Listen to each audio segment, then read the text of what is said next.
काम करतोय, पण खूप लोक नवीन जॉईन झालेत. तुम्हाला आजच्या व्याख्यात्यांची ओळख करून देणं ही खूप मोठी गोष्ट आहे, कारण आपण अशा व्याख्यात्यांचं आज व्याख्यान ऐकणार आहोत की ज्यांची व्याख्यानं आहाराविषयक, योगाविषयक दूरदर्शनवरती आणि आकाशवाणीवरती हजारोनी झालेले आहेत. खूप ठिकाणी अशा वेगवेगळ्या ठिकाणी, शाळातून वगैरे अशा ठिकाणी त्यांची हजारोनी व्याख्यानं झालेली आहेत. योगाच्या आणि माध्यमातून जवळजवळ 35 वर्षांपेक्षा जास्त योगाचा प्रचार आणि प्रसार करायचं ते काम करतायत आणि लोकांना ते शिकवतायत आणि त्याच्यातून लोकांना आरोग्य द्यायचा प्रयत्न करतायत. अशा आपल्या सगळ्यांच्या लाडक्या मेंटॉर, आपल्या गाईड, आपल्या फिलॉसॉफर सुजाता अनिल गाठ, ज्याचं योग पंडित, योग रत्न आहेत आणि आपल्या सगळ्यांना आहारावरती मार्गदर्शन करायला आज आपण खूप भाग्यवान आहोत की ज्यांची दूरदर्शनवर आणि आकाशवाणीवर व्याख्यानं होतात. त्या आपल्याला आपल्या घरी येऊन इतकं सुंदर व्याख्यान देतात आणि आपल्याला तो ऐकायचा योग आला. तर आपण त्यांचं वेलकम करूया आणि आता सुजाता ताईंकडेच आपण पोहोचूया. Over to you Sujata. Okay, thank you. हे एक त्याच्याशिवाय आपण ऐकणार कुणाचं आहोत ह्याच्याबद्दल आपल्याला थोडी माहिती पाहिजे. चलो, नेहमीप्रमाणे एकदा जोरदार क्लॅपिंग करू. संडे असताना पण आपण सगळेजण परत ऐकायला आलोय, कारण का की आज वर्ग नाही आहेत पण तुम्ही बाकीच्या गोष्टी करायला लागलाय. खूप लोकांनी नवीन लोकांपर्यंत पोहोचलाय आणि आपण सगळेजण ऐकणार आहोत. सगळ्यांचा लाडका विषय असणार आहे आहार. पण त्याच्या आधी मी माझी अगदी थोडक्यात ओळख करून देते. माझं नाव सुजाता अनिल गाठ. पद्मजा मॅडमनी सांगितलं माझ्याकडे एक्सपिरियन्स योगाचा किती वर्षाचा आहे. बाय बॅकग्राऊंड मी महिला शेतकरी आहे. ही मेन माझी ओळख आहे, कारण मी महिला शेतकरी आहे आणि महाराष्ट्र शासन जिजामाता कृषीभूषण आहे. आता हे कृषीभूषण आणि हे सांगण्याच्या पाठीमाग आता इथं तो विषय का, जर आपण सगळ्या गोष्टी आज जे जाणून घेणार आहोत ना, ते जाणून घेणार आहोत पोटात काय घालायचं ह्याच्याबद्दल जाणून घेणार आहोत. आणि ते निर्माण करता कोण आहे, तर तो म्हणजे शेतकरी आहे. आणि या शेतकऱ्याची एक आज तुम्ही थोडासा एक्सपिरियन्स पण ऐका. आजकालची शेती बिलकुल ओके नाहीये, कारण मी ऍज ए अगदी धाडसाचं विधान करायला लागले. कारण का की त्या शेताला पाहिजे ती पोषण मूल्य शेतामध्ये नाहीये आणि तुम्हाला पाहिजे ती पोषण मूल्य त्या अन्नामध्ये येत नाहीये. आणि त्या अन्नात आली नाही तर ताटात नाही, ताटात नाही तर पोटात नाही, आणि पोटात नाही तर पाहिजे तो रिझल्ट तुमच्याकडे नाहीये. ही वस्तुस्थिती ना तुम्हाला नाकारता येणार आहे ना मला नाकारता येणार आहे. मग याच्यावर जर सगळं ओकेच करायचं असेल तर तुम्हाला आता शेती घ्यावी लागेल. माझी आहे तरी पण मी करू शकत नाहीये, कारण तुम्ही शेती घेतला तर ती विदाऊट केमिकल जमते का, नाही जमत आपल्याला. कारण का की विदाऊट केमिकल खूप अवघड टफ आहे, एवढं पाहिजे तेवढं यील्ड नाहीये. आणि हरित क्रांतीमध्ये खूप सगळ्या हायब्रिड बियाणं आलं, ह्याच्यामध्ये कमी कालावधीमध्ये ते पीक परिपक्व व्हायला लागलं, त्यात मूळ पोषण मूल्य कमी व्हायला लागली. ही एक त्याची दुसरी बाजू आहे. आणि सगळ्यात मेन अजून एक आहे की हे सगळे आणायचं असेल ना, हायब्रिडला जर आणायचं असेल तर त्याच्यामध्ये रेजिस्टंट पॉवर खूप कमी असते. आणि म्हणून ते काय करायला लागलंय की लवकर आजाराला बळी पडतंय, रोगांना बळी पडत असल्यामुळं त्याच्यावर पेस्टिसाइड, फंगिसाइडचा खूप यूज केला जातो. आणि मी स्वतः शेतकरी आहे, प्रॅक्टिकल मध्ये शेती करते. तुम्ही असं बघितलं तर मी नेहमी म्हणते ही बाई काय शेती करते असं तुम्हाला वाटेल, पण माझ्या शेजारचे पण आता कॉलवर जॉईन आहे. त्याच्यामुळं प्रॅक्टिकल मध्ये शेती करत असल्यामुळं मला स्वतःला या गोष्टींमध्ये अति अनुभूती आहे. आणि मी स्वतः या सगळ्या गोष्टी करत असल्यामुळं भरपूर पेस्टिसाइड, भरपूर फंगिसाइडचा वापर, खतांचा वारेमाप वापर, ट्रकनी खत खरेदी करत होते मी, NPK. आणि ह्या सगळ्या गोष्टींचा वापर ह्याच्यामुळं उत्पन्न निघत होतं. पण उत्पन्न जरी निघत असलं, लोकांना या गोष्टी पोहोचवणं हे आपलं दायित्व आहे. कारण जेव्हा कॅन्सर झाला त्यावेळेला आपण जातो ना देवाकडं, तसं मी पण देवाला एवढ्या विनवण्या केल्या की वाचव बाबा वाचव, कारण मी माझ्याकडं चांगलंच करेन. त्यामुळे आजच्या व्याख्यानाचा संकल्प हा आहे की लोकांपर्यंत फक्त आरोग्य पोहोचवण्याचं काम करू. नशिबात ज्याच्या आहे तो त्याच्यावर ऍक्शन करणार आहे, त्याच्या नशिबात नाही आहे तो आज ऐकणार आहे, परत उद्या ऐकणार आहे. पण ऐकणं हे पण काही कमी नाही, काहीतरी गुड साईन आहे की आज तुम्ही ऐकायला लागलाय. ओके, चलो आपला आजचा विषय पहिल्यांदा ह्यातनं मी कशी बाहेर आले, काय आले, या सगळ्या गोष्टींवर आपण अजून एकदा बघू. पण आता आपण बघणार आहोत सगळ्यात मेन की आहार आणि योग. प्रत्येक व्यक्तीला चांगलं हेल्दी राहण्याचं, चांगलं दिसण्याचं, चांगलं असण्याची आस आहे बरं का. प्रत्येक व्यक्तीला वाटत असतं की माझ्याकडनं माझं आरोग्य चांगलं राहावं. सगळ्यांना वाटत असतं रोज छानपैकी व्यायाम करावा, रोज शरीराच्या रिक्वायरमेंट आहे तेच आपण द्यावं, हे संकल्प आपला असतो. पण हा संकल्प कुठंतरी ढळतो आणि तो किती लोकांचा ढळतो, काही जणांचा सारखाच ढळतो, काही लोकांना कंट्रोल येतो. आपण पण बघतो ना की एक एक व्यक्ती अधेमध्ये अजिबात खात नाही की अगदी कंट्रोल करत असते. एक एक व्यक्ती सारखं सारखं खात असते, त्याला पण वाटत नसतं का, त्यालाही वाटत असतं आपण आपल्या आरोग्यावर काम करायला पाहिजे, खूप नॉलेज घेतलेलं असतं, त्याच्यामुळे ऍक्शन मध्ये ते आणायचं आहे, त्याच्यावर सातत्याने राहायचं आहे. या सगळ्या गोष्टी वाटत असतात पण त्या होत नसतात. जाणून बुजून चुका होतात, त्यालाच प्रमाद म्हणतात. आणि हा प्रमाद रोज होत असतो, रोजच. आणि हा रोज होत असतो ना, ह्याला मेन आपलं कारण आहे ते म्हणजे अपुरं नॉलेज, आणि दुसरं म्हणजे बॉडी कम्फर्ट झोन मध्ये राहत असते आणि आपण मनाचे गुलाम होऊन जातो. मन तुम्हाला म्हणतो लई दिवस झालं मिसळ खाल्ली नाही, लई दिवस झालं थालीपीठ खाल्लं नाही, लई दिवस झालं डोसा खाल्ला नाही. मग हे सगळे आयटम बाद नाही आहेत बरं का, हे सगळेच चांगले आहेत, पण याला बनवण्याचे एक टेक्निक असतं आणि हे बनवण्याच्या टेक्निक प्रमाणे बनवलं आपण तर हे सगळं होतं. पण लई दिवस झालं तर आपल्या मेनूची जर लिस्ट काढली तर अख्खं वर्षभर एक एक मेनू खात बसीन आपण. मग त्याच्यामध्ये आपल्याला थोडस नॉलेज घेतलो आपण आहाराबद्दल तर आपल्यामधले छोटे छोटे बदल तुमच्या सध्याच्या हेल्थवर खूप मोठा इम्पॅक्ट पाडतात. मग आपल्याला सगळ्यांनाच माहिती आहे, आज माझ्याकडे विषयच भारी आहे, मग याच्यासाठी आपल्याला करावं काय लागणार आहे. थोडासा प्रमादावर तुम्हाला काम करायचं असेल ना तर सगळ्यात मेन महत्वाचं लास्टला तुम्हाला या गोष्टी सांगणार आहे की आपण मग त्याच्यावर काय करू शकतो. मला पण असं वाटतं रोज रोज बदलावं, रोज वेगळा आयटम करावा, रोज काहीतरी नवीन नवीन खावं, हे प्रत्येकाला वाटत असते. पण त्याच्यावर आपण कसं काम करायचंय हे बघू आपण. पहिल्यांदा आहार म्हणजे काय बघणार आहोत. आहार हा आपण दररोज या स्थूल शरीराची जडणघडण ज्याच्यातून होते ती म्हणजे अन्न आहार. हा आहार ज्या वेळेला आपण अन्न हे घेत असतो त्यावेळेला आपल्याकडे म्हटलंय बघा, अन्न तारी अन्न मारी अन्न नाना विकारी. आता अन्न तारत पण, अन्न मारत पण आणि वेगवेगळे आजार क्रिएट करत पण. साधं उदाहरण घ्या की आपल्याला ऍसिडिटी असेल तर आपल्याला कितीतरी गोष्टी माहिती असतात पण आपल्याकडं जाणून बुजून नाही होणार आपल्याला, म्हणून थोडं खायचं, मग कंट्रोल होत नाही, मग अजून खायचं. ही तर तुम्हाला लक्षात येतं की ती कुठली वस्तू वाईट नसते, ती आपण किती पोर्शन मध्ये खातो, कुठल्या वेळी खातो, हे सगळ्या गोष्टींवर आपल्याला काम करावं लागतं. म्हणजे आपल्याला ह्याच अन्नाबद्दल जाणून घेतलं तर हाच आहार आपल्याला तारणारा असणार आहे. आणि तारणकर्त्या आहाराबद्दल आपण जाणून घेणार आहोत. तर आहार आपल्याला सगळ्यात महत्वाचं, हे आहाराचे काय बाबा कशासाठी घ्यायचंय आपण. तर मी मगाशी सांगितलं या स्थूल शरीराची जडणघडण त्याच्यातून होते आणि या शरीराच्या माध्यमातून आपल्याला धर्म अर्थ काम आणि मोक्ष हे चारही पुरुषार्थ साध्य करता येतात. ह्याच्यासाठी आपल्याला आपलं आरोग्य चांगलं ठेवण्यासाठी, आता अगदी ढोबळ बघू आपण, आरोग्य चांगलं ठेवण्यासाठी आपण आहाराचा विचार करणार आहोत.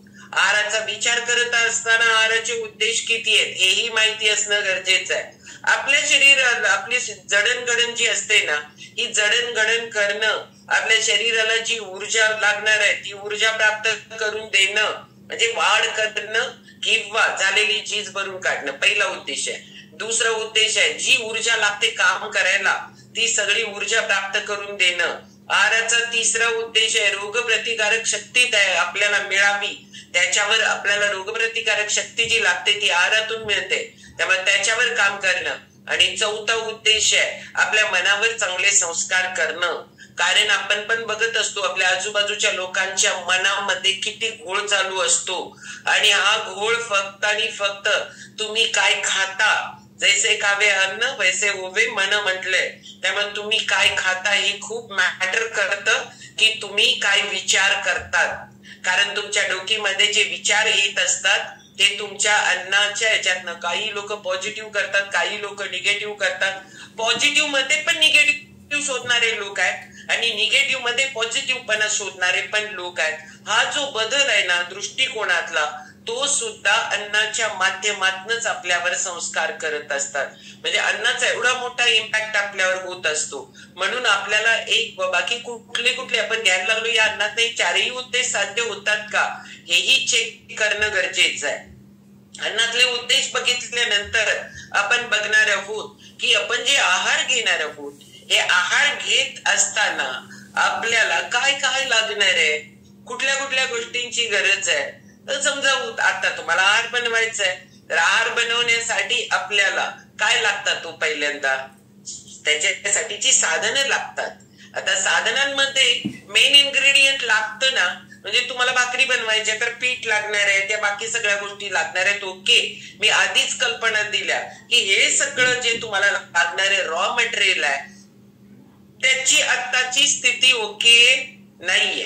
पण मग म्हणून तुम्हाला ज्यादा अलर्ट राहावं लागणार आहे, ज्यादा तुम्ही तुमची केअर करावी लागणार आहे. ह्याचा अर्थ घाबरून बसायचा अशातला अर्थ नाहीये किंवा गृहीतच धरायचं असा पण त्याचा अर्थ नाहीये. ह्याच्यामध्ये तुमच्यामध्ये थोडसा उघडा डोळे बघा नीट एवढे जरी संकल्प तुमच्या डोक्यात घेतला की आपण काय करायला लागलोय हे नुसतं आपण बघायचं जरी ठरवलं व्यवस्थित त्याच्याकडं, तरी पण खूप त्याचे इम्पॅक्ट चांगले पडतात. मग सगळ्यात मेन महत्वाचं काही आहे की आपल्याला जी साधनं लागणार आहे त्या साधनांबद्दल बघू. साधनांमध्ये आपल्याला भांडीच बघू. पहिल्यांदा पूर्वीचे लोक तांब्या पितळेची भांडी ही वापरत होते, मातीची पण वापरत होते. पण नक्की मला वाटत नाही मातीची भांडी आमच्या हातनं टिकतील. आता काच टिकन आणि माती काय टिकते आता, ते तर नाही. अवेलेबल व्हायला लागलेत का, ते पण नाही. मग तांब्या पितळेची भांडी किती लोकांनी झाडणं सगळं आवरावर करायला लागलंय. सविताताईंनी घर झाडून पण स्वच्छ केलं आता. त्याच्यामुळं काही आहे, हे लोक सगळे घर स्वच्छ आवरावरी करायला लागलेत बघा. छानपैकी पितळेची भांडी घासून बेसून चांगलं ऊन वाळवून मस्तपैकी परत पॅक करून ठेवायला लागलोय आपण. कारण तांब्याची पितळेची भांडी खूप कमी झालेत. पण पाण्यासाठी तरी वापरा, पाणी तरी त्याच्यातनं बनवा.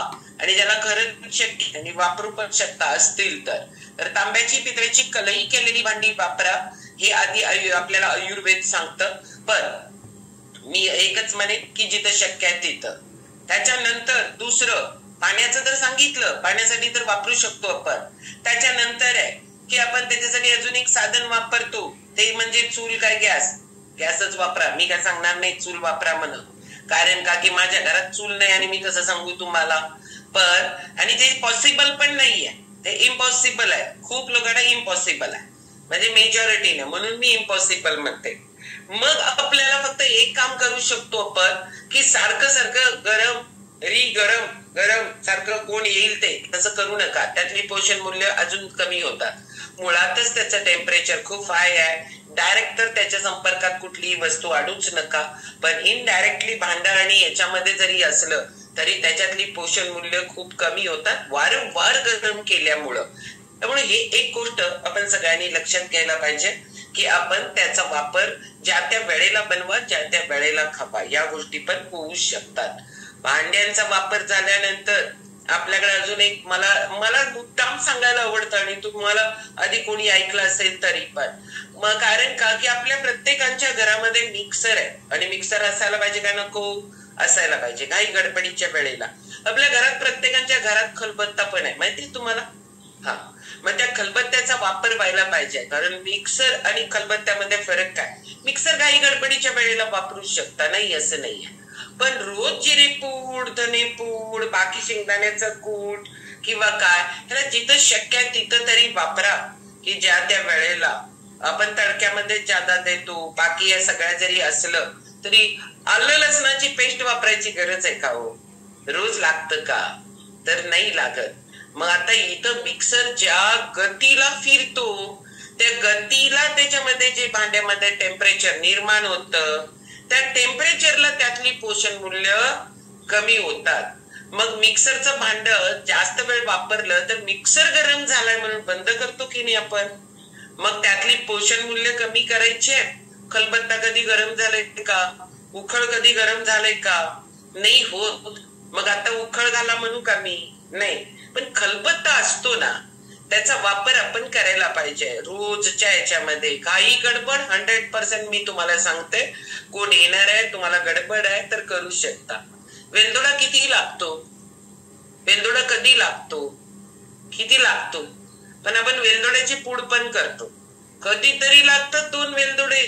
मग त्याला त्या लाटण्यावर जरी, पोळपट लाटण्यावर जरी असं लाटण्याने केलं, आठवलं का जुन्या लोकांना सगळ्यांना आपण वेलदोडा कसा बारीक करत होतो की नाडगोडा ताई म्हणायला लागले बरोबर. आपण फक्त पोळपट, कांतेताई आहेत तिथं, ओके बरोबर. आपण पोळपटवर घालायचो आणि त्याला फक्त थोडस ठेचून घ्यायचं, असं हे करून बारीक पूड होत होती त्याची, ते युज करत होतो. पण आजकाल कधीतरी लागणाऱ्या वेलचीचे पण आपण पूड करून ठेवायला लागलो. या गोष्टींवर आपण काम करायला पाहिजे. छोट्या छोट्या गोष्टी आहेत पण खूप मोठा इम्पॅक्ट पाठवून ठेवतात. आपण इतक्या महागाचं आणतो आणि त्यातली पोषण मूल्य सगळी घालवून टाकायला लागलोय, तर हे नको आहे. मसाल्याच्या पदार्थांचा वापर, कारण तो पदार्थ बनवताना आपण काय काय करणार आहे, मसाले ऍड करणार आहे. मसाले औषधी आहेत, पण औषधासारखा त्याचा उपयोग व्हायला पाहिजे की औषधासारखा त्याचा उपयोग होतो का, नाही होत. मसाल्यांचा वापर हा प्रमाणापेक्षा जास्त करायला लागलो, त्याच्यामुळे होतं का, ते मसाल्यांचे इफेक्ट आहेत, नाही असं नाहीये, पण ते रोजच्यासाठी नाहीये. ते औषधी का म्हटलंय, औषध रोज खातो का आपण डॉक्टरांच्याकडे जाऊन, मला बीपी व्हायला नको, शुगर व्हायला नको, थायरॉइडचा प्रॉब्लेम नको, द्या डॉक्टर औषध, असं नसतं. ज्या वेळेला आपल्या शरीराला त्याची गरज असते त्यावेळेलाच औषध घ्यायचं असतं. मग आता तसंच मसाल्यांचा पण वापर हा सणासुदीला व्हायला पाहिजे, हा रोजच्या जेवणामध्ये नको आहे. आणि रोजच्या जेवणामध्ये मसाले हे आपल्याला सगळ्यांना माहिती आहे. हिंग, त्याच्यानंतर म्हणजे इंगडी, हिंग काय असेल ते हिंगपूड, त्याच्यानंतर जिरे, धने, मोहरी हे जे आहेत ना, आणि हळद, हे रोज डेली इंटेक केला तर तुमचं डायजेशन आणि तुमचं पचन ह्या गोष्टींवर त्याचा परिणाम होतो. पण रोजच लवंग, दालचीन, काय काय किती आहेत बघा त्याची नावं, तमालपत्री, काय काय कुठली जायपत्री, ह्या सगळ्याचा वापर रोज करण्याची गरज नाहीये. त्यामुळे मसाल्यांमुळे जिभेवरचे स्वादांकुर वृक्ष होतात, लाळेचं पाझरणं कमी होतं, त्यामुळं टायलिंग कमी मिळतं आणि मग पिष्टमय पदार्थांचं पचन व्यवस्थित होत नाही. आणि त्याच्यात अजून एक भर टाकतो आपण, काही जणांचे दात चांगले नाही म्हणून, काही जणांना मला फास्ट जेवायची सवय आहे म्हणून, त्याच्यात लाळ मुळातच मिसळत नाही. खूप फटाफट फटाफट फटाफट जीवन संपवतात खूप लोक, तर मग त्याच्यामुळं पण टायलिंग त्याच्यात मिक्स होत नाही, म्हणून हा गोंधळ उडतो. म्हणजे आपल्याला इथं दोन्ही पण गोष्टी लक्षात घेण्यासारख्या आहेत. एकतर जेवताना 32 वेळा चावा, आता 32 दात नाहीत म्हणून कमी याच्यात चावता का, नाही, पण आपल्याला ती सवय करायला पाहिजे की स्लो मध्ये जेवायला पाहिजे. स्लो मध्ये जेवायला लागलो तर प्रमाणापेक्षा जास्त जेवण आपलं होत नाही, पाहिजे बॉडीला तेवढंच होऊन जातं. मग या गोष्टी मसाले आणि या सगळ्या बघितल्यानंतर आपल्याला परत एक गोष्ट आहे, ती म्हणजे आपण जो स्वयंपाक बनवणार आहे ना, तो बनवताना आपण सुरुवात कशी करायची आहे, तर पहिल्यांदा धुण्यापासून करायची आहे. कुठलाही पदार्थ काय होतो माहितीये का, पोटात घालणारा पदार्थ आहे तो असा ओपन वर आहे, रोडवर आहे, रोडच्या साईडला आहे, आणि तो पूर्ण ओपन आहे. आणि पायात घालायच्या चपला ह्या एसी याच्यामध्ये आहेत, ओके. हे आपलं वास्तव आहे, हे वास्तव आहे. भाजी कुठनं आणता, मॉल मधनं आणणारे लोक लिमिटेडच, बाकीचे सगळे कुठं आणतो, बाजारात जाऊन आणतो. बाजार कुठं भरलेला असतो, रस्त्यावर भरलेला असतो, आणि तिथनं आपण आणणार आहे. हे एक. आणि दुसरं मी तुम्हाला सांगते, आम्ही लोक शेतकरी हे पीक येतं ना त्या वेळेला त्याला आणण्यासाठी केमिकल्स असतात. ही केमिकल्स वरून मारणारी आणि काही अंतरप्रवाही असतात. आता अंतरप्रवाहीला काय करायचं, तो पाठ तुमचा नाहीये, सोडून टाका तोपर्यंत. पण आणलेलं जे आहे त्याला धुवून घेणं प्रत्येकाचं गरज आहे ना. कारण तुम्हाला वाटेल अशी वांगी तोडली की परत स्प्रे लागतोय पाठी मागणं, आणि वांगी, भेंडी, काकडी हे सगळे भाज्या आहेत ना, कोबी, फ्लावर, हे सगळे एकदाच येतं. पण हे सगळं ज्या त्या वेळेला तोडावं लागतं, नाही तर पुढच्याचा ग्रोथ होत नाही. म्हणून त्याचं वेळ जरी चुकला, मोठं जरी झालं तर त्याच्या वर येणारं जे असतं ना त्याला पोषण मूल्य कमी होतात, मग त्याची साईज आणि याच्यामध्ये चेंज होतो क्वालिटीमध्ये. म्हणून वेळच्या वेळी करावं लागतं. तोडलं की इजा होते तिथं, मग त्याला बुरशीनाशक कीटकनाशक द्यावंच लागतं. मग तिथं एकतर रस्त्याच्या कडेनं खरेदी करून आणतोय, एकतर धान्याला खूपशा बोरिक ऍसिड वगैरे लावलेलं असतंय, आणि तिसरं सगळ्यात मेन महत्वाचं की शेतकरी पण त्याच्यावर खूपशे स्प्रे घेतोय. म्हणून तुम्हाला धुणं क्रम प्राप्त आहे, धुवावंच लागेल. मग त्याच्यामध्ये त्याचा क्रम पहिला धुणार का पहिला चिरणार. आता फळं भाज्या काय करतो आपण की काही वांगी आणि बटाट्याला तर पाण्यातच डुंबवून ठेवतात, आधी चिरतात, थोडी काळी पडतात म्हणतात आणि त्याला पाण्यात बुडवून टाकतात, आणि ते फक्त फोडी घेतात आणि ते पाणी सगळं टाकून देतात. त्याचा कलर पण चेंज होणार की नाही, कलर चेंज होतो की नाही त्या पाण्याचा. तो पाण्याचा कलर चेंज कशाने झाला, त्यातली पोषण मूल्य गेली त्यात, आणि ती कुठे गेली, पोषण मूल्य सिंकला आणि फोडी गेल्या फोडणीला. म्हणजे सगळा गोंधळ होतोय की नाही आपला अज्ञानामुळं. खूप लोक कोथिंबीर आधी चिरतात, गाळण्यात टाकतात आणि मस्तपैकी ह्याच्यात खाली धरतात नळाखाली आणि झाडतात मस्तपैकी आणि ते टाकतात त्याच्यात. गेले सगळी पोषण मूल्य कोथिंबीर मधली सिंकला, पाण्याद्वारे बाहेर ड्रेनेजला. मग पोटात काय चाललंय मी आधीच सांगितलं, आधीच आम्ही द्यायला लागलोय. तिथं कालावधी कमी झालाय, 6-6 महिन्याची पिक 3 महिन्यावर आल्यात. धणे उगवायला 21 दिवस लागत होते पहिल्यांदा, आता धणे 8 दिवसात उगवतात. 21 दिवस लागायचे धना उगवायला, आणि आता खूप फरक झालाय. म्हणजे यायला लागले ते तरी जपून वापरूया, नाहीतर परत आपण सगळा गोंधळ करून टाकणार आहे. त्याच्यामुळे या सगळ्या गोष्टींवर आपल्या छोट्या छोट्या गोष्टी आहेत. त्यामुळे धुण्याचा क्रम झाला. आता शिजवताना काय करायला पाहिजे, जे कच्चं खात ते कच्चं खा, जे कच्चं खाता येत नाही ते उकडून खा, जे उकडून खाता येत नाही ते भाजून खा, पण जे भाजून खाता येत नाही ते तळून खाऊ नका. कारण का की इथं नाही तर भारी वाटत, कच्चं खा मग उकडून खा मग हे खा मग तळून खा. नाही, ते लाटचं ऐका, तळून नाही खायचंय आपण. तळण्यामध्ये तेलाचं तापमान 160 अंश पासून 220 पर्यंत पोहोचतं, आणि याच्यातली पोषण मूल्य खूप खराब होतात म्हणजे नगण्य. आणि त्याच्यामुळं तो घेतलेला पदार्थ पचवायलाच आपल्याला प्रॉब्लेम येतो. म्हणून आपण जे पहिल्यांदा खरंच, म्हणून इकडं आपल्या कॉलवर ऐकणाऱ्या लोकांना आपण सलाडचं महत्व, विटामिन्स मिनरल्सचं महत्व, एवढं फायबरचं महत्व एवढं सांगत असतो ना, त्याचं मेन कारण आहे कारण आपण इथं सगळं मिस करायला लागलो, मिसिंग आहे सगळं, आणि त्याच्यामुळे त्याच्यावर लक्ष देणं खूप गरजेचं आहे. याच बरोबर आपलं जुन्या ग्रंथांमध्ये खूपसं वर्णन नाहीये आहाराबद्दल, म्हणजे जे अतिपुराणातली ग्रंथ आहेत त्याच्यामध्ये आहाराबद्दल जादा वर्णन नाहीये. फक्त गीता, ज्ञानेश्वरी, हटप्रदीपिका, घेरण संहिता या सगळ्यांमध्ये थोडं थोडं विवेचन आलंय. हटप्रदीपिका, घेरण संहितेमध्ये थोडस जादा आहे, पण गीता आणि ज्ञानेश्वरी मध्ये पण खूप नाहीये. पण त्याच्यामध्ये एक थोडं वर्णन आहे की आपला आहार सात्विक, राजस, तामस या 3 गुणांनी युक्त आहे. आपण सगळे चराचर सृष्टी या 3 गुणांनी युक्त आहे. तुमच्यामध्ये पण हे 3 गुण आहेत, माझ्यामध्ये पण आहेत. पण जसं तुम्ही खाता त्या गुणाचं पोषण होत असतं. म्हणजे तुम्ही सात्विक खाल्ला तर सात्विक गुणाचं पोषण होतं, राजस आहार घेतला तर राजस गुणाचं पोषण होतं, आणि तामस आहार घेतला तर तामस गुणांचं पोषण होतं.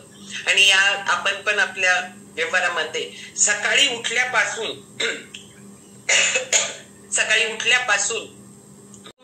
5 मिनिटं आत्मचिंतनासाठी बसला, आणि सकाळी उठल्यापासून संध्याकाळपर्यंत माझ्या मनामध्ये कधी कधी कसे विचार आले ह्याचा जरासा मागोवा घ्यायचा ठरवला, आढावा घ्यायचा ठरवला, तर तुमच्या पण लक्षात येईल की माझ्यामध्ये एखाद्या वेळेस मी एखाद्याबद्दल माझ्यामध्ये करुणा, प्रेम, माया, वात्सल्य ह्याची वृद्धी झाली. त्या एक सात्विक गुणाचं प्रकटीकरण होतं. काही वेळेला मला माझ्या पुरतच वाटलं की मला काय, माझं आणि माझ्याच फक्त मी विचार करतो. सेल्फिश म्हणतो आपण त्याला. आपल्या पण मनामध्ये कितीही नाही म्हटला तरी हे विचार असतात. मला काय, मी हे केलं तर मग मला काय, आपल्याला वाटतं की नाही, तो राजस विचार आहे. आणि काही वेळेला दुसऱ्यांबद्दल वाईट विचार पण येतात, सकाळपासून संध्याकाळपर्यंत एकच दिवसाचं अनालिसिस करा, एक दिवसाचं. ह्याच्यामध्ये तुमच्या मनामध्ये एखाद्याबद्दल, आता तुम्ही म्हणाल कशा कशाबद्दल, किडामुंगी बद्दल पण येतं, पटकन मला ते डास असा आपोआपच जातोय, मग आपल्याला आपल्या हातनं झालं ना तिथं तामस गुणाचं प्रकटीकरण. त्यामुळे या गोष्टी मनसभरामध्ये आपल्या बाबतीत होतच असतं. मग इथं पण थोडस जाणीवपूर्वक ताजं स्निग्ध मधुर आहार घेणं, ताजं बोलले मी, ताजं घेणं खूप गरजेचं आहे. मग या गोष्टी शक्य त्या गोष्टी बोलायला लागले, अशक्य गोष्टी बोलत नाहीये. तत्वात पुराणात काय सांगितलं या गोष्टी सांगत नाहीये.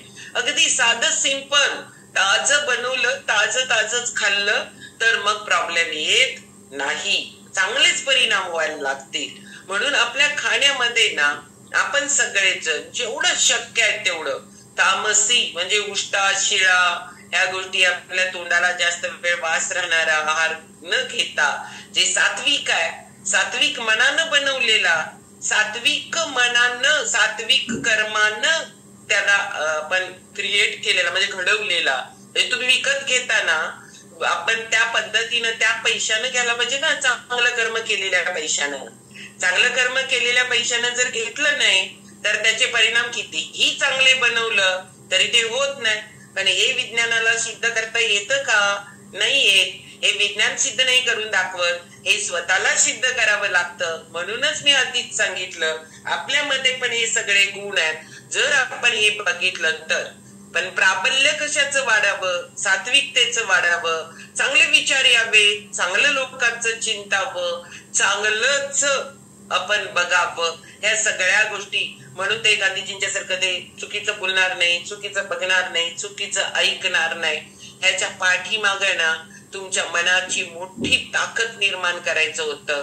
तसंच आहे ह्या सगळ्याचा पण परिणाम. नुसतं मी पोटात घालायचा आहाराबद्दल बोलायला लागले, डोकीच्या आहाराबद्दल पण असणार आहे. पण या सगळ्याचा परिणाम हा आहे की आपलं आरोग्य आपण जाणीवपूर्वक डोक्यात घालायला लागलोय, ते आपल्याच हातात आहे छोट्या छोट्या गोष्टी केल्या तर. मग आधुनिक विज्ञान काय सांगतं आपल्याला? विज्ञानाला हे सिद्ध नाही करून दाखवता येत की सात्विक राजस तामस नाही दाखवता येत. कारण आपलं मन कसं आहे बघा, ते आता इथं असतं. काहीतरी मशिनरी लावली आणि आपल्या मनावरचे विचार चेक करावं म्हटलं तर आपलं मन जातं दुसरीकडं. कधी त्याच्या मनामध्ये लगेच भारी भारी विचार यायला लागतात. राजेंद्र कांबळे सरांचं असं व्हायला पाहिजे, त्यांचं चांगलंच व्हायला पाहिजे, त्यांचं अमुकच व्हायला पाहिजे असं. नंतर येते राजेंद्र कांबळे सर रोज सुटीसनच झाल्यात, जाऊ देत तिकडे काय करतात करू देत, असं पण येतं. म्हणजे क्षणात ते इकडे तिकडे पलटतं, त्याला दाखवताच येत नाही. मग आधुनिक विज्ञान काय सांगतो? आधुनिक विज्ञान आपल्याला सांगतो की आपला आहार चौरस असायला पाहिजे. म्हणजे आपल्या आहार चौरस असायला पाहिजे, म्हणजे 4 रस नाही, तो षड्रसात्मक पाहिजे. पण आपला आहार चौरस म्हणजे 4ही बाजू भक्कम असायला पाहिजे. आणि तो चौरस म्हणजे कुठला? तर त्याच्यामध्ये पिष्टमय पदार्थ, प्रथिन, क्षार, जीवनसत्व, तंतुमय पदार्थ, पाणी, गुड फॅट, या सगळ्या गोष्टींनी स्निग्ध पदार्थ, प्रथिन, जीवनसत्व, क्षार, तंतुमय पदार्थ. मराठी बोलताना जरासं गोंधळ उडतोय. इथं कार्बोहायड्रेट्स म्हणा लगेच कळतंय. हा बरोबर. हे कार्बोहायड्रेट्स म्हणा ते लगेच कळतंय. आपण लय भोगते आहोत कार्बोहायड्रेट्सचे, माहितीये का तुम्हाला? आपल्याला टोटल न्यूट्रिशन फिलॉसॉफी सांगते, टोटल जे तुम्ही खाता आणि दिवसभरामध्ये सकाळी उठल्यापासून दुसऱ्या दिवशी उठूस तोपर्यंत जी तुम्हाला ऊर्जा लागते त्या ऊर्जेच्या 40% तुम्हाला कार्ब्स मधून यायला पाहिजे. पण आता हे मुळात मोजायचं कसं? तर हे मोजता येतं तुम्हाला ज्यांनी लिंक दिल्या त्यांना कॉल करा, मला कसं करायचं माझं जरा मोजून द्या म्हणून. त्याच्यामुळं टोटल आपल्याला 40% कार्ब्स लागतात ऊर्जेच्या. आता ऊर्जेच्या 40% कार्ब्स मध्ये आपण त्याच्या आधीच भोगते आहोत. काय ना आपल्याला भाकरी भाजी भात सगळं भारी, भाजी नाही भाकरी भात हे सगळं ज्याचं पीठ होतं त्या सगळ्या गोष्टी आपल्याला खूप आवडतात. माहितीये तुम्हाला? ज्वारीचं पीठ होतं, सगळ्याचं पीठ ज्याचं बनतं ते सगळे सिंपल कार्ब्स आहेत आणि ते आपण प्रमाणापेक्षा जास्त वापरायला लागलोय. रात्रीचं जेवणाचं ताट जरा डोकळ्यासमोर आणा, काय होतं? भाकरी भात 70% होता. मग भाज्या किती होत्या? पावशेर मध्ये घरदार खाणारी लोक काय चांगलं नाही. साठवा पैसे जाणार दवाखान्याला. त्यामुळं काय उपयोग नाही तो. त्यामुळे इथं काय खायला पाहिजे समजून घ्या. आणि या कार्ब्स मध्ये पण सिंपल आणि कॉम्प्लेक्स दोन प्रकार आहेत. आता सिंपल म्हणजे ज्याची पीठ होतात ते, आणि कॉम्प्लेक्स मध्ये आपण जे गोष्टी जादा प्रमोट करतो की आपल्याला सलाड आणि या गोष्टी जादा खायला पाहिजेत, कारण त्याच्यामध्ये डायरेक्ट विटामिन्स आहेत, मिनरल्स आहेत, फायबर आहे. आणि खूप लोक बोलतात की सलाड खाल्लं की जेवायलाच जात नाही, कमी जातं. आधीच खात होता बाबाजी, आता तुम्ही 2-2 भाकरी खात होता, 1ची गरज होती, 4 खात होता, 2ची गरज होते. आणि त्याच्या ऐवजी हे जे कॉम्प्लेक्स घेतलंय ना, हे कॉम्प्लेक्स पण कार्ब्सच आहेत, हे सिंपल पण कार्ब्स आहेत. या सिंपल मुळे पटकन रक्तात शुगर येणार आहे, आणि या कॉम्प्लेक्स मुळे स्लो मध्ये एनर्जी प्रोव्हाइड करत राहणार आहे, आणि तिथं बॅलन्स होणार आहे. काउंटर बॅलन्स होणं खूप गरजेचं आहे. त्यामुळे सिंपल कार्ब्स आणि कॉम्प्लेक्स कार्ब्स समजून घेऊन आपण जर त्याच्यावर काम करायला लागलो ना, तर आपल्याला जे काय आपण म्हणायला लागलोय ना, 40% आपल्याला हे कार्ब्स पाहिजे. ओके. आणि आपल्याला कार्ब्सला विलन करू नका. बॉडीचं काही पार्ट नाही बनला तरी पण आपल्याला जी एनर्जी लागणार आहे ना, ती एनर्जी कशातून मिळते आपल्याला? फक्त आणि फक्त कार्ब्स पासून आपल्याला एनर्जी प्रोव्हाइड होते चांगली. आणि म्हणून आपल्याला कार्ब्स घेताना कमी कमी कमी, कारण मुळात आपण जादा घ्यायला लागलोय, त्याच्यात खरंच कमी करणं गरजेचं आहे ना, करणं गरजेचं आहे. दुसरा घटक आहे तो स्निग्ध पदार्थ म्हणजे फॅट. आता गुड फॅट, बॅड फॅट. काही बॅड गुड नसतं, आपण त्याला गुडला बॅड आणि बॅडला गुड करत बसलोय.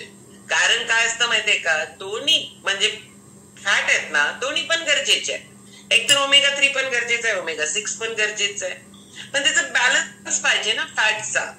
आणि हे फॅट आपण घेताना कशात येतात?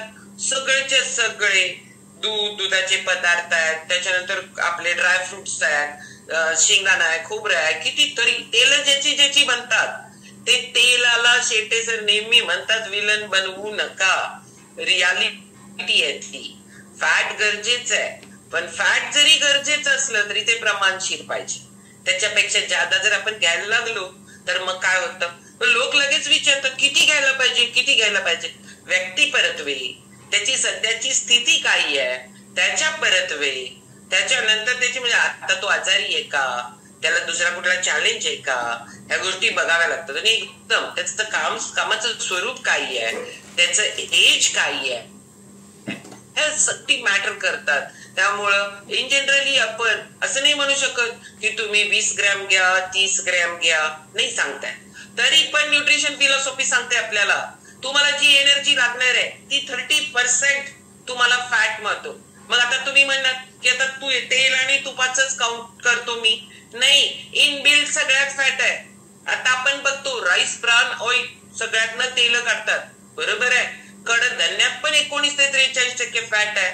मग ते त्याच्यातलं फॅट काउंट पण व्हायला पाहिजे ना आपल्याला. नाहीतर लगेच असं म्हणाल 1 ग्रॅम कार्ब्स म्हणजे 4 calories, simple carbs. Okay. 1 gram fat म्हणजे 9 कॅलरीज, आणि 1 ग्रॅम प्रोटीन म्हणजे 4 कॅलरीज. आता इथं सिंपल कार्ब्स पटकन 1 ग्रॅम घेतला तर लई वेळ पुरत नाही, लगेच रक्तात साखर येते, लगेच संपून जात आहे. त्याला काउंटर बॅलन्स कॉम्प्लेक्स केला तर ते लई वेळ टिकतंय. दुसरं 1 ग्रॅम फॅट म्हणजे 9 कॅलरीज आहे.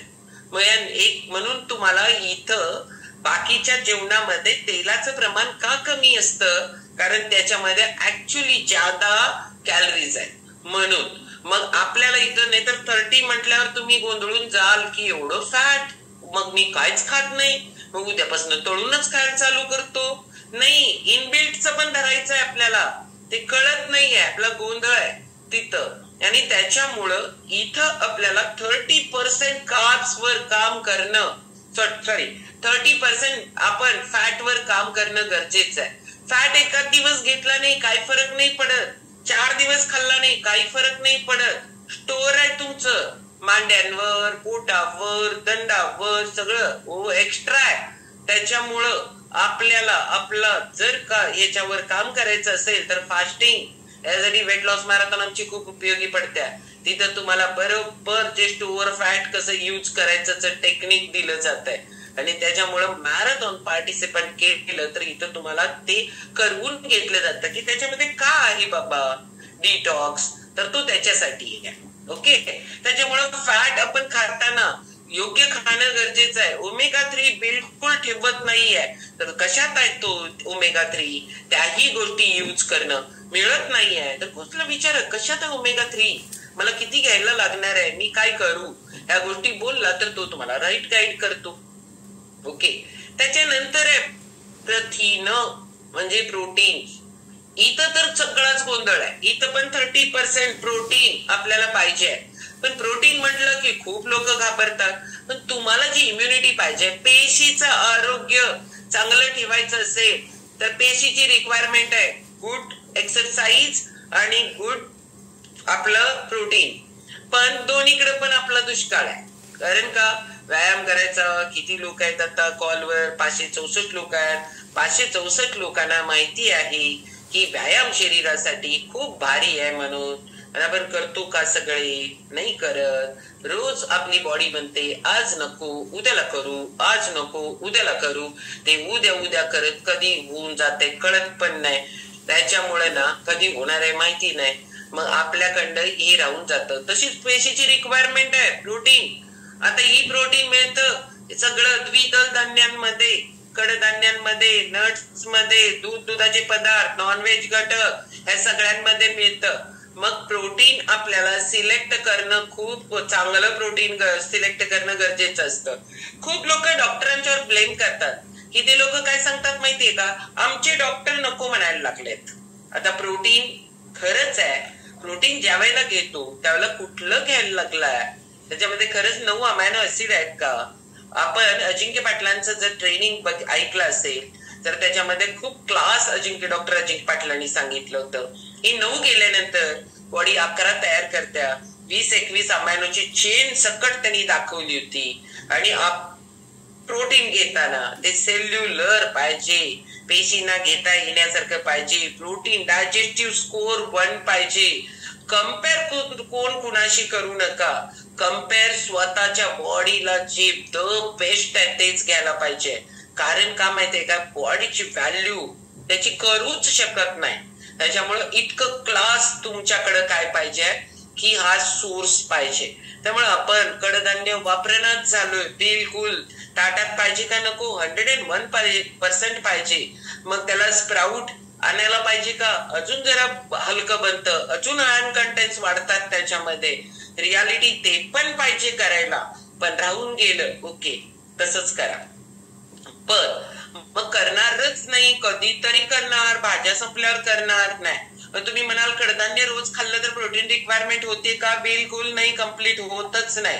87% लोकांना प्रोटीन डेफिशियन्सी आहे. WHO सांगते, जागतिक आरोग्य संघटना सांगते आणि मी नाही सांगत. त्याच्यामुळे जोपर्यंत आपण अनुभवायला लागलोय, आपण स्वतःलाच वीक समजायला लागलोय. माझ्याकडं होत नाहीये म्हणतो आपण. मला आता दाराची बेल वाजली तर माझ्याकडे कोण आहे का बघतो. मोबाईल आपलाच पाहिजे आहे, उठून घेत नाही. आपल्याला कोणतरी आणून देतंय का बघतो. आपल्याला पाणी पाहिजे तरी आपल्याला उठावंसं वाटत नाही, कोणतरी आणून देतंय काय बघतो. आणि आपण कामगार मात्र आजकाल काम करणं झाल्यात म्हणतो. आपल्याला होतंय का? नाही होत. मग त्यांना कसं होईल? ते पण तेच खातायत तुम्ही जे खाताय ते, त्याच्यामध्ये पण पोषण मूल्य नाहीये. आणि त्याच्यामुळे त्यांचा पण गोंधळ आहे, आपला पण गोंधळ आहे. सगळ्या व्यक्तीला वाटत असतं रोज व्यायाम करावा, पण तुम्हाला काय वाटतंय का करत नाहीत? आपण घरातल्यांना ब्लेम करत असतो, उठतच नाही, हालतच नाही, करतच नाही. त्याला होत नाहीये. त्याच्या पेशीच्या रिक्वायरमेंट भागणं झाल्यात. त्याला काय पाहिजे त्या गोष्टी त्या पेशीला मिळणं झाल्यात. रात्रीचा संकल्प सकाळी सकाळी उठूस तोपर्यंत तो हवेत विरून जातो. रात्री ठरवतो पण मला उठव मी उठवा आम्हाला सांगतात उठवा उद्या सकाळी करतो वर्कआउट. अश्विनी अडसूळ नंतर ही सगळी लय भारी घ्यायला लागलेत, करतो आणि सकाळी उठवतो फोनच उचलत नाही. त्यांना पण गिल्ट वाटत असतंय की अरे उचलत नाहीत म्हणजे उचलत नाहीत. कारण काय आहे की त्यांच्या पेशीला काय पाहिजे आम्ही समजून घेतो. आम्ही परत दुसऱ्या दिवशी लावतो. अशा ताई आज उचलल्या नाही तर ओके लगेच लावतो. अशा ताई जागा नाही का ओके उद्याला परत करते काय तुम्हाला. म्हणजे का की हे समजून घेऊन केलं जातं, कारण ते समजायला पाहिजे आपल्याला. ऍज अ फॅमिलियर तुम्ही पण तुमच्या घरात असं कोण असेल तर त्याला खरंच समजून घ्या, कारण त्याची प्रोटीन रिक्वायरमेंट कम्प्लीट होईना झाल्या म्हणून त्याचा गोंधळ उडायला लागलाय. त्याला वाटून आणि त्याला आत परत अजून जर वाटायला लागतं, तो स्वतःच्याच बॉडीचा हेट करायला लागतो, तिरस्कार करायला लागतो स्वतःचा. माझ्याच्यानं काहीच होणार नाहीये ही, मी असा कसा, आणि मग दोष देतात. तू आई म्हणजे आपणच म्हणतात कसलं शरीर दिलंयस तू मला, कसलं नाही, लय भारी 9 महिने 9 दिवस पोटात ठेवून तुम्हाला शरीर दिलंय, ते त्याची सांभाळ तुम्ही करायला पाहिजे, त्याचं पालन पोषण तुम्ही करायला पाहिजे, आणि या सगळ्या गोष्टी अंतर्मनाचं ऐकून कराव्या लागणार आहे. पण हे आपलं राहूनच जातं. मग हे राहतंय कसं कसं ऍड करता येईल त्याच्यावर आपल्याला, म्हणजे आपण ही डेफिशियन्सी आहे, ही डेफिशियन्सी आपल्यालाच फुलफिल करावी लागणार आहे. ऐकल्यानंतर बॉडीत प्रोटीन वाढतं का नाही हे सगळं सांगितले आतच टाकायला लागणार आहे. हे आत टाकल्याशिवाय काय होत नाही. त्याच्यानंतर आहे आपल्याला विटामिन्स आणि मिनरल्स. आता आपल्याला 40 विटामिन्स आणि मिनरल्स लागतात. मी तर नेहमी म्हणते, मला पण नावं पाठ नाही हे आत्ताच सांगते, की 40 विटामिन्स आणि मिनरल्सची नावं जरी पाठ केला तरी ते कशात आहेत हे तुम्हाला माहिती नाही, आणि ते कशात आहेत हे माहिती असलं तरी त्याच्यात किती आहे हे तुम्हाला माहिती नाही. कारण का माहितीये का, ते किती आहे कशावर ठरतं, ते किती आहे हे जे शेत आहे ना त्या शेताच्या पोषण मूल्यावर ठरतं, त्या शेतकऱ्यानं त्याला कसं उगवून घेतलंय त्याच्यावर ठरतं. म्हणून आपल्याला तुम्ही कितीही म्हटला तरी या गोष्टी आपल्याला माहिती नाही. मग काय खायचं, म्हणून आम्ही नेहमी म्हणतो बघा, काय खायचं, कधी खायचं, किती खायचं, कसं खायचं, काहीच माहिती नाही आपल्याला. नुसताच असंच चाललंय. आणि असंच का चाललंय माहितीये का, तुमचीच गाडी असेल एखादी 4 व्हीलर, तर त्याचं कधी ऑइल चेंज करायचं, त्याचं व्हील अलाइनमेंट करायचं, त्याला काय बरोबर सर्व्हिसिंग त्याची करायची हे तुम्हाला माहिती आहे, बरोबर आहे. कारण ती गाडी तुम्ही विकत घेतले, विकत पैसे देऊन तुमच्या कष्टाचे. तुमच्या बॉडीला काय घेतले, घातले का तुम्ही, पैसे दिलेत का नाही. 9 महिने 9 दिवस त्या आईनं ज्या वेळेला पोटात वाढवलं त्यावेळेला तिला किती कष्ट पडले असतील, तिला किती त्रास झाला असेल. मग तुम्हाला त्रास नाही झाला तुमच्या बॉडीचा, तुम्ही अगदी आरामशीर मिळालंय, त्यांनीच संगोपन केलंय, त्यांनीच वाढवलंय, एज्युकेट केलंय, छानपैकी तुमचं सगळं बस्तान व्यवस्थित बसवून दिलंय. मग त्या बॉडी बद्दल आपण केअरच करत नाही, म्हणजे करायला पाहिजे. हे 40 विटामिन्स मिनरल्स बॉडीत टाकल्यानंतर बॉडी एनर्जी प्रोड्यूस करते आणि त्या एनर्जीवर तुमची बॉडी चालते. मग तुम्ही आजारी पडल्यावर विटामिन्स आणि मिनरल्स खाणार का नाही. पालेभाज्या आणतो किती, 1 पेंडी, त्याची होत्या किती, एवढीशी वाटीतच घालायला लागते, जराशा मोठ्या वाटीत. मग ती वाटीत घातल्यावर ते खाणार किती सगळेजण, ते येत्या किती प्रत्येकाच्या वाटणीला. भाज्या किती खातो आपण, त्याच्या त्या भाजीला रस किती करतो, खोबरं किती घालतो, शेंगदाणे कूट किती घालतो, आणि त्याच्यामध्ये कांदा बाकी या सगळ्या गोष्टी किती घालतो, आणि ती भाजी किती करतो आणि खातो किती. हा दुसरा संशोधनाचा विषय आहे. तिसरा, त्याला बरं वेगवेगळ्या प्रक्रिया करून, माझ्या व्याख्यान मी लई शॉर्ट केले कारण एका तासात बसवणं पॉसिबलच नाहीये. मग त्याच्यावर आपण परत करतो किती त्या सगळ्या गोष्टी, की बाबा बनवतो कसं, त्यात ऍड काय काय करायला लागलोय, त्याच्यावर प्रोसिजर किती करायला लागलोय, त्याच्यातली पोषण मूल्य त्या संस्काराद्वारे किती घालवायला लागलोय, आणि खायला लागलोय काय, कसं येणार विटामिन्स आणि मिनरल्स मिळणं झाल्यात. पालेभाज्या, फळभाज्या, दूध, दुधाचे पदार्थ, मला सांगताना पण भीती वाटायला लागल्या या गोष्टी. कारण आता हे जर दूध दुधाचे पदार्थाबद्दल बोललं तर एवढं वाईट स्थिती आहे, एवढी वाईट स्थिती आहे, खरंच भयावह स्थिती आहे. मग खायचं का नाही खायचं, शुद्ध भेटलं तर खावं. म्हणून मी नेहमी सांगत असते, एखादा व्यक्ती तुम्हाला जर ताजं जनावरांचं डायरेक्ट काढून दूध देत असेल तर त्याला खरंच 2-5 रुपये ज्यादा द्या, 2-5 रुपये ज्यादा द्या, कारण शुद्ध दूध तुम्हाला मिळणं झालंय. सुमित सर मला काय म्हणतात परवा माहितीये, मी परवा पण बोलले, काय गवळी दूध देतोय, निदान त्याच्यात पाणीच ऍड करून देतोय, केमिकल तर ऍड करत नाही. मग त्याच्यामुळे ना हा लई मोठा संशोधनाचा विषय आहेच आहे. त्यामुळे डेफिशियन्सी विटामिन्स मिनरल्स राहायला लागल्या. डॉक्टर जे प्रिस्क्रिप्शन द्यायला लागले, जरा जरी आजारी तुम्ही पडला तरी त्या प्रिस्क्रिप्शन मध्ये काय असतं, विटामिन्स आणि मिनरल्स पण ज्यादा असतात. हे विटामिन्स आणि मिनरल्स तुमची बॉडी ज्यादा एनर्जी प्रोड्यूस करावी, ती एनर्जी तुमची बॉडी रिपेरी करावीसाठी आहे. म्हणजे तुमची बॉडी हील होते, अन्नाद्वारे हील होत्या. आपण जे न्यूट्रिशन वर काम करतो, या न्यूट्रिशन मधनं लोकांना इतका फरक पडतो ना. कारण तो फरक का पडतो तर बॉडी हील होत्या, रिपेरी होत्या. पोषक वातावरण बनवणं हे आपल्या हातात पाहिजे. एखादा आजार आहे तर त्या आजाराला रिकव्हर करायचं असेल तर त्या आजाराला फाईट करणारं पोषक माहोल तिथं बनलं तर ते आजार गिव्ह अप करता येतो, त्याला घालवता येतं. पण तसं करणं, त्याच्यासाठी थोडंसं नॉलेज घेणं गरजेचं आहे. त्यामुळे विटामिन्स आणि मिनरल्स आपल्याला कार्ब्स, प्रोटीन, फॅट जे खाणार आहे, ह्या खाण्यातनं जे काय आपल्याला एनर्जी पाहिजे तेच विटामिन्स आणि मिनरल्स जर आपल्या खाण्यामध्ये गेले तर त्याचं कन्व्हर्शन एनर्जीत होतं, नाही तर मग त्याचं कन्व्हर्शन फॅट मध्ये व्हायला लागतं किंवा बॉडीतनं फ्लश होतं. त्यामुळे या सगळ्या गोष्टी समजून घेऊन आपण विटामिन्स आणि मिनरल्स ऍड करणं गरजेचं आहे. आणि सगळ्यात मेन आणि महत्वाचा विषय आहे तो म्हणजे फायबर. आता फायबरच्या बाबतीत दरवेळेला टॉपिक असतात, तुम्ही ऐकता भरपूर, अर्धा तास, 1 तास ऐकल्यानंतर सगळं मिळणार नाही. ह्या सगळ्या गोष्टी तुम्हाला आमच्या सेशन मध्ये रोज ऐकायला भेटतील आणि तिथं सगळं फ्री असेल. त्यामुळे ऐका. ह्या फायबरला सुद्धा ना, फायबर हा चोथा आहे आणि चोथ्याला तुम्ही म्हणाल आता दसरा आहे, भांडी घासणार आहे, सगळं करणार आहे. बघा स्कॉच ब्राईट आत्ता ज्यादा विकतात, तुम्हाला माहितीये काय?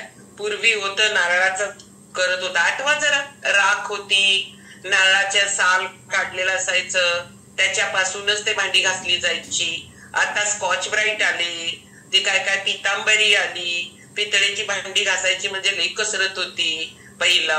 आता बघा ते चिंच बिंच लावायचे, 1-2 वेळा घासायचं, काय काय काय काय करत होतो, आम्ही पण करत होतो ते सगळं.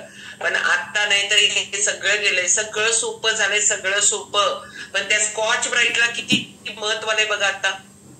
दसरा आले की नाही, मग तसंच आहे बॉडी मध्ये आपल्याला पण फायबरची गरज आहे. शेटे सरांचं व्याख्यान ऐकला तर सुमेध सर विलाईस दाखवत नाही, असं एकदा पण होत नाही. त्या विलाईची तोंड सगळी काय झालं होता, ताट काय काय खातो हो आपण सकाळपासून बघा, किती बाकी सगळे ते हाताला चिकट लागतंय. हात किती होत असेल, आज सगळ्या अंतर्त्वचेला काय काय होत असेल, त्या आतड्यांमधनं फिरतंय, काय काय त्याची दशा होत असेल, त्याला स्वच्छ करणं गरजेचं आहे की नाही. मग त्याच्यामुळं फायबर इंटेक करणं गरजेचं आहे. फायबर डायरेक्ट इनडायरेक्ट, फायबरचा उपयोग नाही असं नाही आहे. फायबरचा उपयोग हा तुमच्या गुड बॅक्टेरियासाठी आहे, पोट भरण्यासाठी आहे, बॉडीतलं ऑइल काढून, एक्स्ट्रा एक्सेस असतं ना ते ओढून घेणं, ते बाहेर टाकणं, केवढ्या केवढ्या केवढ्या आपल्याला क्रिया करायला लागतात. आणि मग या सगळ्या क्रियेमध्ये पोट साफ होत नाही. त्याला बघा पोटात फायबरचा किती महत्व आहे. हे पावडरी घेऊन आपण कायम चूर्ण खाऊन आपण कायमच खायला लागतं ते. त्याच्यामुळं त्याच्यापेक्षा गुड फॅट, गुड या सगळ्या गोष्टी आहेत बघा. ही बिलाईत सुमेध सरांनी दाखवलं बघा. याची तोंड ऍब्सॉर्प्शन एवढं सगळं कष्टानं कमवतो, कष्टानं बनवतो, कष्टानं सर्व करतो, 32 वेळा चावून घास खातो आणि तो घातलेला घास पचन होऊन शोषण होणं महत्वाचं आहे. ह्या सगळ्याच्या तोंडातनं त्याचं शोषण होत असतं आणि त्याचं जर सगळं ते पॅक झालं, तोंडच बंद झालं तर शोषण काय होणार? किती कष्टानं 1 नंबरनं कमवून आपल्याला त्याचं व्यवस्थित ते काय होत नाही, ग्रहण होत नाही. त्याच्यामुळे आपली आरोग्य बिघडत असतं. मग आपल्याला या सगळ्यावर काम करताना फायबरला खूप महत्व आहे. त्यामुळे फायबर आपल्या खाण्यामध्ये पाहिजे. हे असतं कशात? धान्याची टरफलं, फळांच्या साली, भाज्या, भाज्यांची नार, ह्या सगळ्यामध्ये ह्या सगळ्याचा अंतर्भाव असतो. ह्या सगळ्या गोष्टी आपल्या खाण्यामध्ये असणं गरजेचं आहे. त्यामुळे फायबरला महत्व द्या. त्याला फक्त एकच आहे, त्याला जरा ज्यादा चावायला लागतं. ज्यादा चावला तर दात चांगले होतात, ज्यादा चावला तर आपलं टायलिन ज्यादा, लाळ ज्यादा पाजरते. म्हणजे किती उपयोग आहेत या फायबरचे माहितीये का? फायबरचे उपयोग तुम्ही तिकडे ऐकलेत, पण या बरोबर हे फायबरचा उपयोग आहे की तेवढं चावायला लागतं आपल्याला त्याला. तेवढं जेवढं चावाल ना तेवढं पोटात दम राहतो, जास्त वेळ खातो, अन्नाचा ग्लायसेमिक इंडेक्स खाली येतो. किती बेनिफिट आहेत माहितीये का त्याचे. तुम्ही काय खाता त्याचा ग्लायसेमिक इंडेक्स म्हणजे फटकन रक्तात साखर येत नाही, स्लो रक्तात साखर येत्या. आणि स्लो साखर आल्यामुळं माझ्याकडे एवढी साखर आहे ती हळूहळू गेली तर ज्यादा वेळ ती आपल्या बॉडीला प्रोव्हाइड करत राहत्या. इन्शुलिन एकदम पटापट येत नाही. त्यामुळे या सगळ्या गोष्टी म्हणजे असं जादा येत नाही, येतं पण ते जादा एकदम वाढत नाही. मग या सगळ्या गोष्टी या फायबरचं जेवढं बोलाल तेवढं त्या फायबर बद्दल सांगता येईल. त्यामुळे या सगळ्या गोष्टींवर आपण काम करणं गरजेचं आहे. आणि सगळ्यात लास्ट आणि बेस्ट आहे ते म्हणजे पाणी. कारण का की एवढं सगळं या चौरस आहारामधलेच घटक घ्यायला लागले तर या चौरस आहारामधलं जे पाणी आहे ना ते व्हेरी व्हेरी इम्पॉर्टंट आहे. आणि हे इम्पॉर्टंट पाणीच आपण कमी पितो. आणि ते मला तरी सारखं मी तर नेहमी म्हणते पाणी नळाला फुकट येत नाही म्हणूनच कमी पिता तुम्ही. आता मी सांगितलं ना, आता बघा पाण्याचा वापर जसं स्कॉच ब्राईट ज्यादा लागायला तसं प्रत्येक घरात पाणी पण ज्यादा लागायला लागले. भांडी धुणार, फरशी धुणार, भिंत धुणार, अजून काय काय स्वच्छ करणार. आणि आताच मी मुद्दाम व्याख्यान ठेवलंय ते बाहेरनं सगळं स्वच्छ करत बसलाय, सगळं स्वच्छ करायला लागलाय. आतलं कधी स्वच्छ करणार? आतनं पण स्वच्छता पाहिजे ना. मग इथं झाडाझडती करायला लागलोय आपण, फक्त आतनं झाडून काढायला लागलोय. कारण का की आपण म्हणतो की हे सगळं साफसफाई बाहेरची महत्वाची आहे. बाहेरच्या साफसफाई बरोबर बॉडीच्या अंतर्गत सफाई पण महत्वाची आहे. तर ती होत्या पाण्यामुळं. तर आपण पाणी पिणं खूप गरजेचं आहे. किती प्यायला पाहिजे? इथं व्यक्ती परत्वे चेंज आहे त्याच्या वेट नुसार. त्याला डॉक्टरनी काय गाईड केलंय त्याच्यानुसार डिपेंड वेगवेगळ्या कारणांनी ते त्याच्यावर आपल्याला काम करावं लागतं. पण या तुम्ही मंगळवारी आमचं मिलिंद सर सेशन घेतात त्याच्यामध्ये पाणी किती प्यायला पाहिजे सांगतात तुम्हाला. कारण तिथं सेपरेट सेशन आहे. पाणी किती घ्यायचं, कधी घ्यायचं, एका वेळेला किती घ्यायचं, त्याचं टेम्परेचर काय असायला पाहिजे, त्याचं TDS काय ठेवायला पाहिजे, त्याच्यामध्ये मिनरल्स आहेत का, आता काय मिनरल्स सगळे काढून टाकायला लागलेलं पाणी घ्यायला लागलोय. ते फिल्टरचं पिणार, नदीचं पिणार, डायरेक्ट पिणार, काय करायला पाहिजे, कितीतरी क्वेश्चन आहेत. या सगळ्या क्वेश्चनची उत्तर तुम्हाला भेटणार आहेत तिथं. पण आपण याच्यावर काम करणं गरजेचं आहे. आणि हे सगळं आपण करायला लागलो ना तर आणि तरच सायन्स काय सांगतं त्याच्यानुसार काम करा. अध्यात्म काय सांगतं, 5000 वर्षापूर्वी आयुर्वेद दिलेला आहे. 5000 वर्षापूर्वीच मी जर आता सांगत बसले तर होत नाही. ते सगळंच होत नाही. सगळंच होत नाही म्हणजे त्यातले 100 घटक आहेत, त्यातले 30-40 आत्ताला योग्य आहेत. 50-60 घटकच मी धरून बसलो. आपण काय करतो, आपल्याला जे योग्य वाटते ते बघतो. चहा पिणारा, कॉफी पिणाऱ्या व्यक्तीला वाटतं कॉफीचे एवढे महत्व कळतात. बरोबर आहे. आपल्याला काय पाहिजे ते अट्रॅक्ट करायला लागलो. बॉडीला काय पाहिजे ते बघणं गरजेचं आहे. या दुनियेत भगवंताने जे बनवलंय ते सगळंच चांगलं बनवलंय. पण सगळंच माझ्या बॉडीसाठी योग्य आहे का, किती प्रमाणात योग्य आहे हे चेक करणं खूप गरजेचं आहे. पण याची सगळी माहिती आपण घेत राहायला पाहिजे. आपण आपल्या नॉलेज मध्ये अपडेट राहायला पाहिजे. आपल्याला जे पाहिजे आहे त्या सगळ्या गोष्टी तुम्ही अट्रॅक्ट केलं तर मिळतात. तुम्ही ठरवलं तर सगळं होतं. पण तुम्ही ठरवण्यासाठीच शतायुषी फॅमिली तुम्हाला मदत करायला लागले. आणि ती मदत आहे ती म्हणजे सकाळी वर्कआउट बॅच. खूप छान घेतात वर्कआउट बॅच. फक्त जरा भल्या पहाटे उठायला लागतं. भल्या पहाटे म्हणजे किती वाजता? 5 वाजता. पुढचं व्याख्यान जर मला संधी दिली तर मग मी सांगते उठायला किती वाजता पाहिजे ते. ओके. म्हणजे कसं आहे माहितीये का, उठायला पाहिजे. पुढच्या दिवसावर लय भारी इम्पॅक्ट पडतो. जग सगळं आपल्या हवेतलं ओझोन संपून टाकतंय आणि मग आपण उठतो. सगळं संपल्यावर काय उपयोग, आधीच करायला पाहिजे. सकाळी बरोबर 5:30 वाजता आपली वर्कआउट बॅच चालू होते. ज्यांनी आज तुम्हाला ही लिंक दिल्या त्यांना स्पेशल थँक्यू बोला, थँक्यू. आणि उद्याच्या वर्गाच्या लिंक घ्या. मालतीताई तिकडे जीव तोडून, शोभाताई, मालतीताई सकाळी वर्ग शिकवत असतात. तिथं संख्या ही फ्री आहे हो. सगळ्या गोष्टी फ्री आहेत. ज्या गोष्टी फ्री आहेत त्या तरी घ्या. ज्या गोष्टी फ्री आहेत त्या गोष्टी घ्या. मी आता सांगितलं carbs, vitamins, minerals, protein, fat सगळं महत्वाचं आहे. पण तुम्हाला जे जे शक्य आहे त्या गोष्टी ऍड करा. कारण का की एकदम या टोकाला किंवा या टोकाला राहू नका. मला हे जमणार नाहीये म्हणून मी काहीच करणार नाही. कुठपर्यंत येता येतंय यामध्ये पर्यंत थोडंसं वर्कआउट करा. नवीन वर्ग चालू होतोय उद्यापासून. योगा करा 6 ते 7. लिंक घ्या. 7 वाजता मस्त पैकी सुमेध सर गाणी लावतायत. जरा ऐका, जुनी गाणी विसरलोय आपण. सुमेध सर लय भारी गाणी लावतायत. त्याच्यानंतर ओंकार साधना आहे, बरोबर 7 ते 7:15 ते 7:30 घरात नुसतं ओंकाराचं हे झालं, व्हायब्रेशन जरी झाले, घरात ओंकाराची धून लागली तर ईश्वराचा वाचक आहे तो. तुम्ही कुठल्या भगवंताला मानता, तो सगळ्याचा पहिला ध्वनी काय निर्माण झाला तर ओम. त्यामुळं त्याला त्याचं इतकं अनन्य साधारण महत्व आहे. घरात जर ओंकार लावून ठेवला आणि ओंकाराचं जर का साधना झाली तर त्या घरात कुठल्याही प्रकारची शांती करायची गरज नाही, त्या घराची वास्तुक शांती सुद्धा करायची गरज नाही, एवढं सांगितलंय त्याच्यामध्ये. मग आणि आपली बॉडी एवढी आतून त्याची हील होत्या. त्याच्यावर 1 तासाचं व्याख्यान होईल, वैद्यतांचं ठेवू आपण एकदा, खूप भारी बोलतात त्याच्यावर. त्यामुळे ओंकार ऐका, अफर्मेशन, स्वतःची ताकद माहिती नाहीये ती समजून घ्या. आणि खाण्यापिण्याबद्दल आता मी फक्त पोटात काय खाणं घालायचं याच्याबद्दल बोलले. उद्या अर्चिता मॅडम डोकीला काय खाणं द्यायचं त्याच्याबद्दल बोलतात दर सोमवारी. त्याच्यानंतर त्या डोकीला दिल्यानंतर त्या मनावर काय इम्पॅक्ट होतोय मंगळवारी धनाजी सर सांगतात. एवढं भारी प्लॅनिंग आणि हे सगळं केलंय. दुपारी 4 वाजता प्राणायामाचा वर्ग आहे, 5 ते 6 वर्कआउट बॅच आहे, 6 ते 7 योगासनांचा वर्ग आहे. हे सगळं आपल्यासाठी आहे, आपल्यासाठी आहे. पण नुसताच म्हणून होणार नाही, याच्यावर तुम्हाला स्वतःला वेळ द्यावा लागणार आहे. स्वतःसाठी 1 तास वेळ द्या, मग तुमची बॉडी तुमच्यासाठी पुढचे 23 तास वेळ देणार आहे.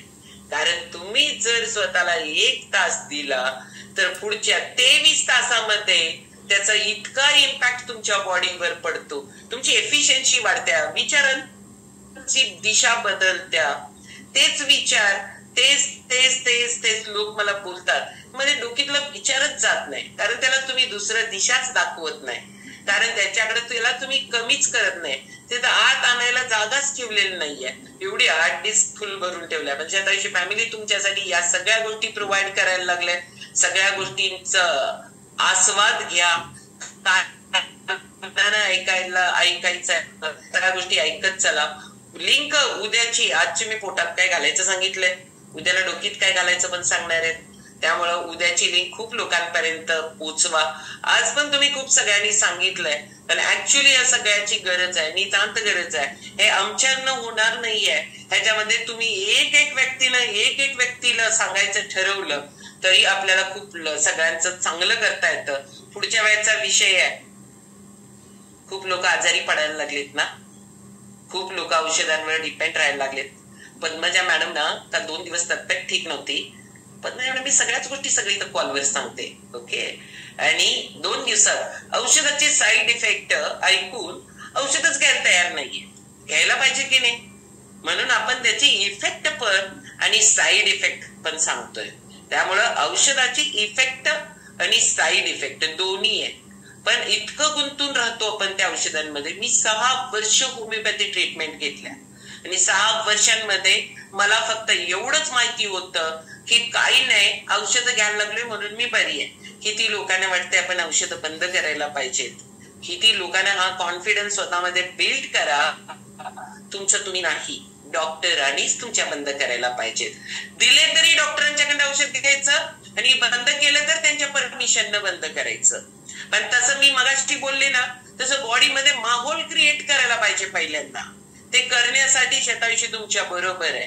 पण या सगळ्यांना प्रत्येक व्यक्तीनं, एक व्यक्तीला जरी तुम्ही व्याख्यानासाठी, वर्गासाठी, सोमवारचं ऐकण्यासाठी, पुढच्या रविवारचं व्याख्यान सांगण्यासाठी एक व्यक्तीने एक व्यक्तीला मदत करूया. लई लोकांना गरज आहे. लई लोक डिपेंड राहायला लागले. स्वतःचा कॉन्फिडन्स पूर्ण चाललाय.